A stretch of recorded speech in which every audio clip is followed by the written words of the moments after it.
Hola hombres y mujeres, soy el señor Sombrero. Por fin me ha llegado el momento de lucirme un poco. Atentos a estas palabras de Rowan Atkinson. I have enjoyed free expression in this country all my professional life and fully expect to continue to do so.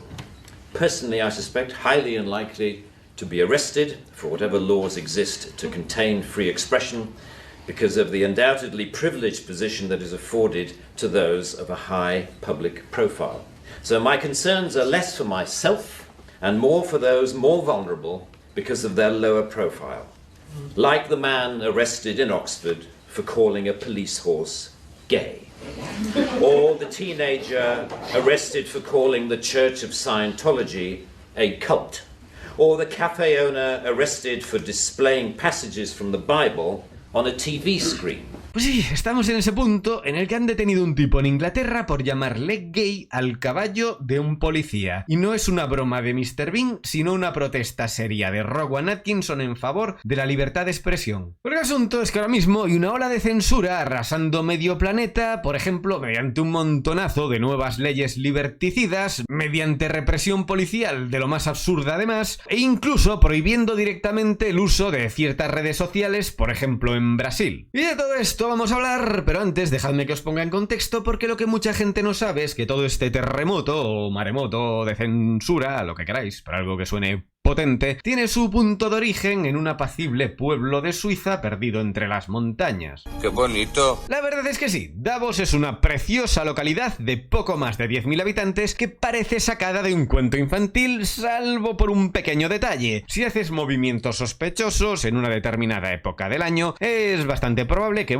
te acaben volando la puta cabeza. Porque en Davos se reúnen cada año las personas más poderosas del planeta para celebrar el Foro Económico Mundial. Y en la edición de 2016 del Foro de Davos se mostró un vídeo en el que aparecía este mensaje: no tendrás nada y serás feliz. Y aunque no lo creas, el mensaje pasó bastante desapercibido. Repito, era 2016, pero pasaron 4 años, llegó la pandemia y en la edición de 2020 del mismo foro de Davos, su director Klaus Schwab y el por entonces príncipe de Gales, que es este hombre de belleza británica, nos hicieron un anuncio importante: el Gran Reseteo. Una propuesta de economía planificada, no sé si os suena de algo, para reconstruir la economía de manera sostenible tras la pandemia. Es decir, la muerte de millones y la ruina de otros tantos se convertía, en palabras literales de las élites económicas mundiales, en una oportunidad de oro para reiniciar la economía. Así que con estas cartas sobre la mesa, Internet hizo su magia repescando y viralizando aquella frase que 4 años atrás había pasado bastante desapercibida: no tendrás nada y serás feliz. ¿Pero qué significa realmente esa frase? Ay, pues el no tendrás nada quiere decir que no tendrás dinero para comprarte tu propia casa y tendrás que vivir de alquiler o incluso compartir piso hasta una edad humillante. Y que por el mismo motivo tampoco podrás tener hijos y formar una familia, e incluso es posible que con las nuevas exigencias medioambientales tengas serias dificultades para comprarte y mantener un coche. ¿Y cómo serás feliz entonces si no tienes ni una sola de esas cosas que permitieron a tus padres desarrollar su proyecto de vida? Esa me la he estudiado. Pues porque a cambio las élites globalistas te van a dar algo que hará que ya no desees tener la casa, que ya no desees el coche y que ni siquiera quieras tener hijos. Te darán feminismo que criminaliza al varón enfrentando a hombres y mujeres, ataca a la familia tradicional e incluso denigra la maternidad. ¿Crees que debería tener un hijo para sentirme completa? No,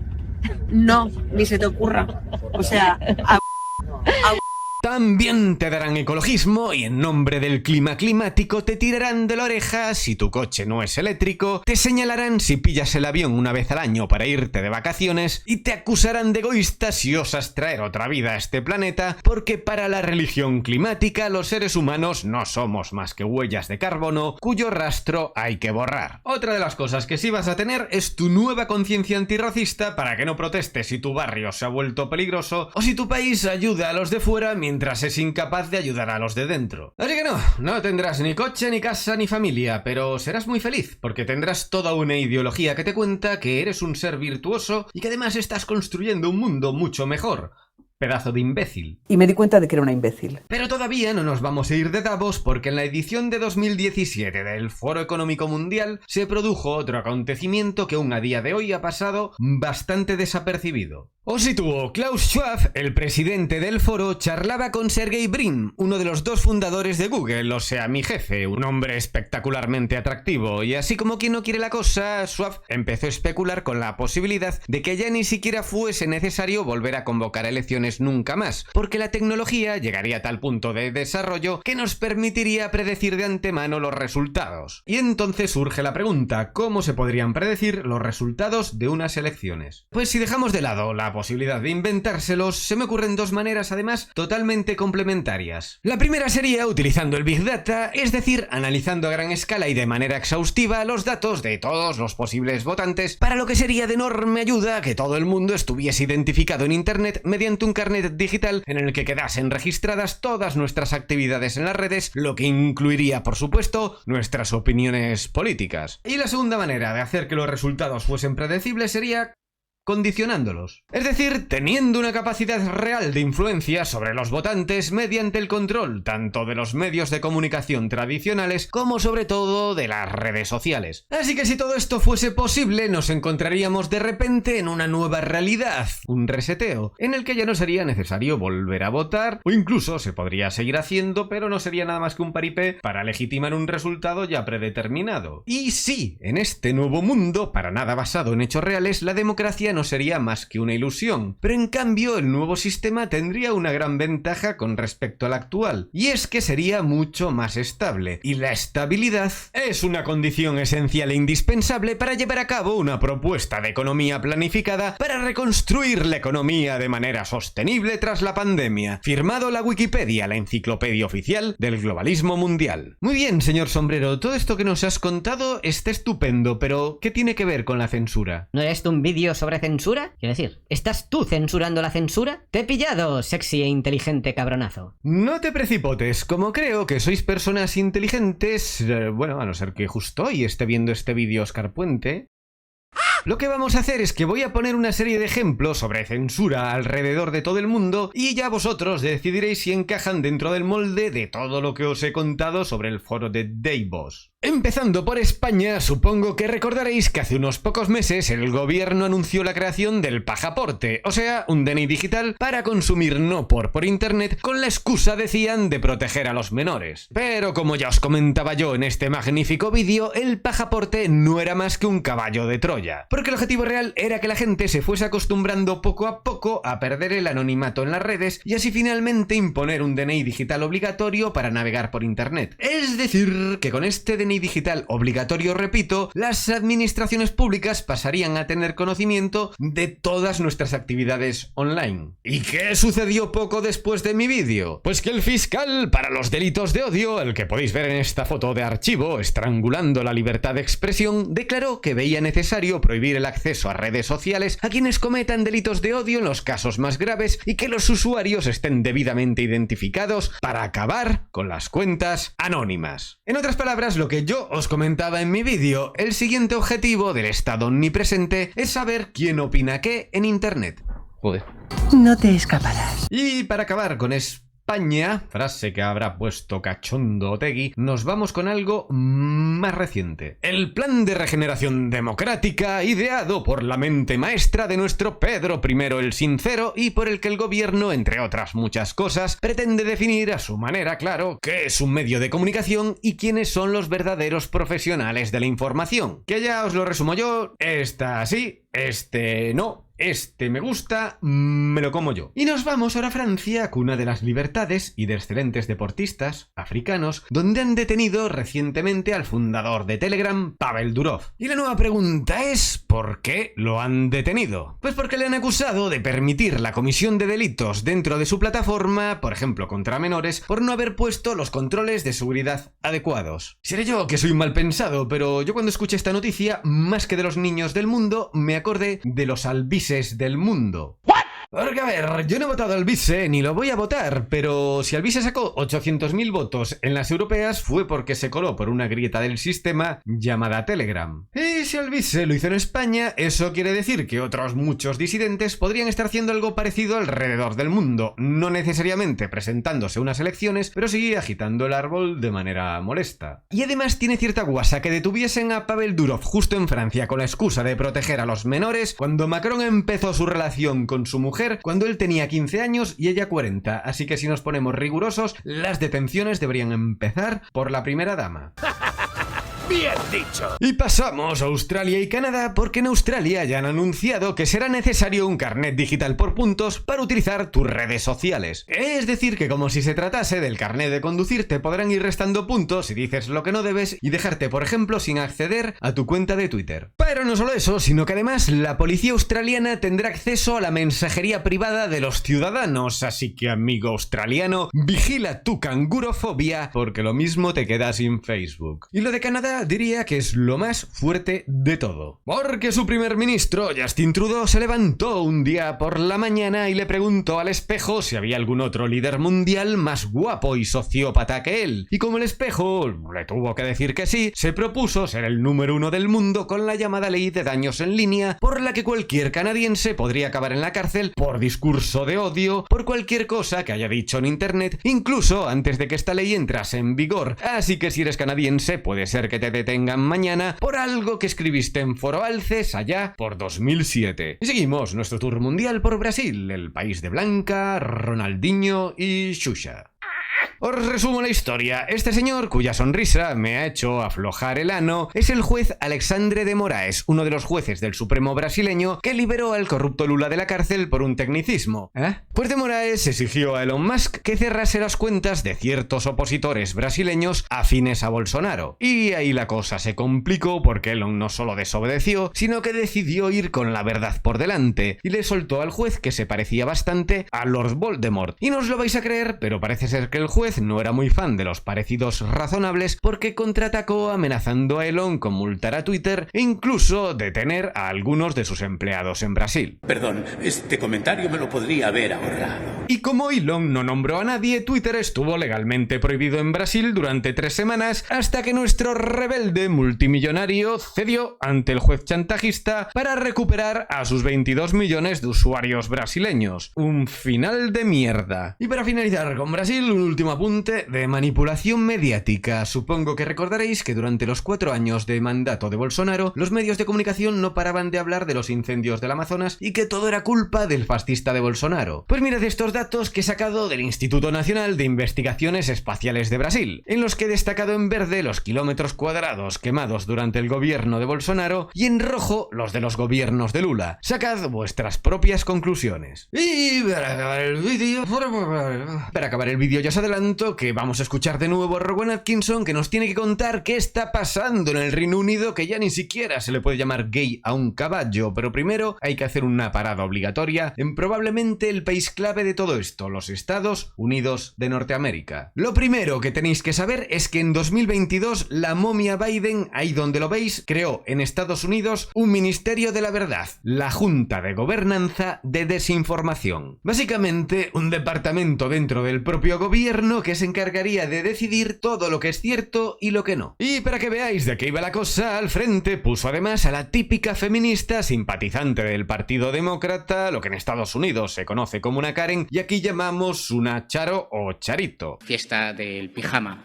De charitos. Y como todo esto era un puñetero disparate, el experimento apenas duró 4 meses porque por suerte el Partido Republicano y el par de medios que tiene a su favor montaron un buen escándalo obligando a Biden a recoger cable. Pero tenemos que quedarnos con la alarma de que los medios de izquierdas, el New York Times, el Washington Post, la CNN, etc., mostraron su apoyo a la iniciativa totalitaria de Biden. Lo siguiente que hay que recordar, y es muy grave, es que con motivo de las elecciones de 2020, Twitter y Facebook se coordinaron firmaron con el FBI para bloquear informaciones veraces sobre los negocios turbios de la familia Biden. Obviamente hablamos del famoso caso del portátil de Hunter Biden. Y esto no es una conspiranoia, sino que son hechos ya probados. Primero, por las investigaciones internas llevadas a cabo en Twitter por un grupo de periodistas independientes cuando Elon Musk compró la empresa, las llamadas Twitter Files. Y después porque hasta el izquierdista Mark Zuckerberg lo admitió tácitamente en una entrevista con Joe Rogan, admitiendo más tarde incluso las presiones del propio Partido Demócrata en una carta en respuesta al requerimiento de un senador republicano. En resumidas cuentas, el FBI, junto a otras agencias federales que yo os digo que tengo que resumir y no os lo puedo contar todo, se conchavaron con redes sociales como Twitter y Facebook y con el propio Partido Demócrata para tapar informaciones sensibles sobre la familia Biden para no perjudicar a Joe en las elecciones de 2020. Y para que no haya ninguna duda, la información era tan cierta como que a día de hoy el hijo de Biden ya ha sido condenado por varios de estos delitos. Pero volvemos al presente porque ya sabéis que las cosas han cambiado desde que Elon Musk compró Twitter y el Partido Demócrata ya no puede usarlo a su antojo. Así que como veréis, en el partido de Kamala están desesperados por volver a imponer la censura. Para empezar, a Hillary Clinton se le escapó en la CNN que si las redes sociales no censuran sus contenidos, ellos perderán el control total. We lose total control. Para continuar, Kamala Harris habló de la necesidad de censurar Twitter y Facebook refiriéndose a la libertad de expresión como si fuese un privilegio. Y para finalizar, esta señora de aquí, llamada Paula Collins, también del Partido Demócrata, se descolgó diciendo que a los seguidores de Trump habría que meterlos en campos de reeducación. Todo muy democrático. Y nos resta por hablar un poco de los medios tradicionales, pero ya sabéis que en ese aspecto el partido de los Obama y los Clinton lo tiene todo más que controlado. Mientras que la cobertura de la campaña de Kamala es abrumadoramente positiva, la que hacen sobre Trump es casi toda negativa, así que en ese aspecto Kamala solo tiene que reír como una hiena mientras se rodea de famosos y le preguntan cómo llegó a ser tan maravillosa. ¿Cómo lo haces? ¿Cómo lo haces? And being a bitch.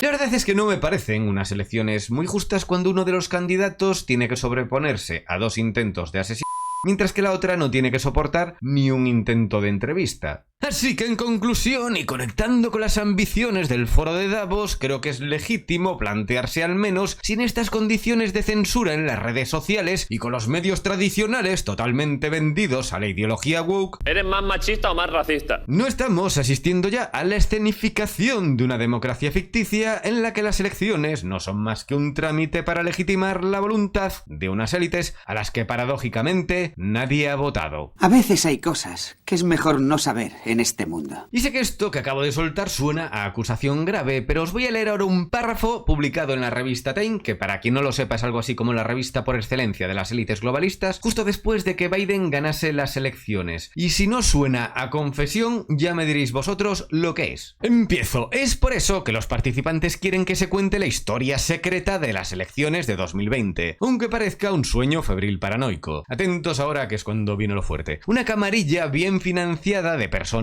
poderosas de diferentes industrias e ideologías trabajando juntas detrás de escena para influir en las percepciones, cambiar las reglas y leyes, dirigir la cobertura de los medios y controlar el flujo de información. No estaban manipulando las elecciones, no que va, sino fortaleciéndolas, y creen que el público necesita comprender la fragilidad del sistema para garantizar que la democracia perdure en Estados Unidos. Vamos a recopilar porque todo esto me ha parecido súper interesante. Por un lado admiten que hubo una gran confabulación de gente poderosa para evitar que Trump ganase las elecciones. Luego admiten que controlan los medios de comunicación. También admiten que cambiaron las leyes para lograr el resultado que ellos querían, en referencia a que cambiaron las normas del voto por correo haciéndolas más laxas, aprovechándose de la pandemia. Y después, con un paternalismo que te cagas, todavía reclaman para ellos el mérito de ser los grandes guardianes de la democracia, porque de no ser por sus manipulaciones, la gente lo mismo hubiese votado mal.